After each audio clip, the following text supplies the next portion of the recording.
எதிரே தெரிந்த மாடிக்கு செல்லும் படிகளில் ரூபேஷ் மெதுவாக ஏறிக்கொண்டிருந்தான். யாரையோ இறுக பிடித்திருக்கும் தினசில் அவன் கை பக்கவாட்டில் உயர்ந்திருக்க திரும்பி பார்த்து சிரித்தபடியே படிகளில் ஏறிக்கொண்டிருந்தான் அவன்.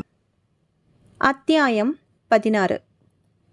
அன்னம்மா கிழவியின் உணர்ச்சி விவரிக்க முடியாததாக இருந்தது. இரவு உடையில் யாரிடமோ சகஜமாக பேசி சிரித்து கொண்டு ஏறிக்கொண்டிருந்த ரூபேஷ் அவளுடைய கண்களுக்குள் அமிலத்தை வார்த்தான்.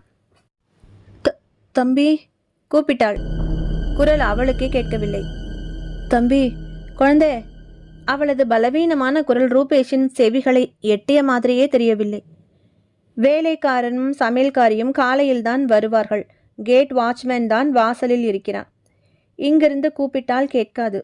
ரூபேஷ் மாடிக்கு ஏறி அறைகளுக்கு செல்லாமல் மொட்டை மாடிக்கு செல்லும் படிகளில் ஏற ஆரம்பித்தான். திக் என்றது பாட்டிக்கு. தட்டு